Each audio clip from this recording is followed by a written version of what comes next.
Tuko hapa leo ikiwa ni safari yangu ya region hii ya Pwani kushughulikia mambo ya usalama.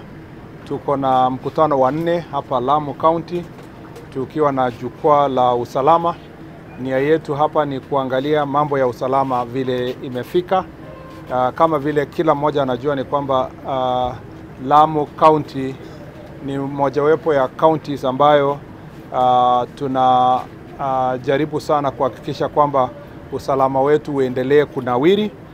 Tumekuwa na shida kadha wa kadha kwa miaka 10 ambayo imepita, lakini kwa muda huo tumepiga hatua kubwa sana, haswa kupigana na adui kutoka nchi jirani, mambo ya Al-Shabaab na mambo ya Terra, na tunashukuru kwamba kuna mabadiliko makubwa sana, haswa tukiangalia mambo yenye ilifanyika kutoka mwaka wa 2023 kufikia mwaka jana, mwisho wa mwaka jana na mwaka huu tumekuwa na utulivu wa hali ya juu, na utulivu huo umechangiwa sana kwa zaidi na askari wetu ambao wanafanya kazi sehemu hii wakishirikiana. Tukisema kwamba wakishirikiana kwa ile sekta tunaita multi agency approach, ambao askari wetu wa polisi na formed up units tofauti ya polisi, askari wetu wa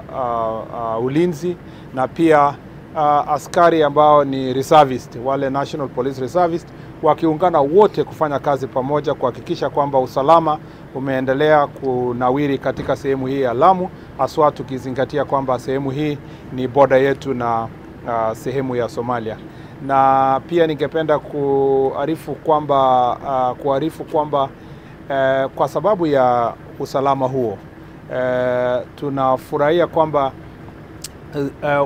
wenyeji wengi, wananchi wengi wanashirikiana na timu ya security. Kama ingekuwa wananchi ambao wako tayari kushirikiana na security team yetu, hatungekuwa tumepiga ile hatua yenye tuko nayo, na tunawashukuru wananchi wa Lamu kwa sababu ya ile kazi tunafanya pamoja na serikali.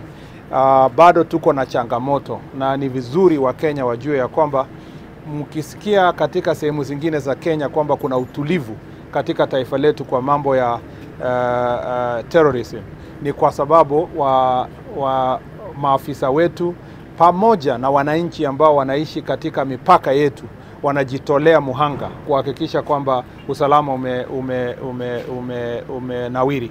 Kwa hivyo kwa miaka hizi 10 ambayo tumekuwa na shida hapa na pale, tunaona kwamba utulivu umetokea kwa sababu ya kazi ambayo tunafanya pamoja, na ninawashukuru maafisa wote ambao wanatumika hapa kwa sababu ya kazi hiyo.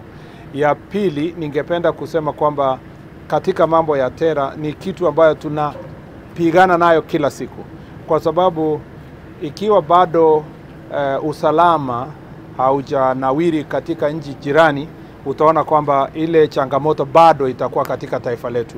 Na kwa hivyo hata kama Kenya kama nchi tunaendelea kushirikiana na nchi zingine kutafuta suluhu ya kudumu katika nchi jirani ya Somalia, lazima tuendelee kama Wakenya wenyewe kupambana na kulinda mipaka yetu. Na kwa hivyo hiyo kazi itaendelea na itakuwa ni kazi ya kila siku, sio kazi yenye tunaweza sema kwamba itaisha siku fulani. Ulinzi wa taifa kama vile mjuavyo ni kazi ya kila siku, na tunashukuru wale wanajitolea kufanya hivyo.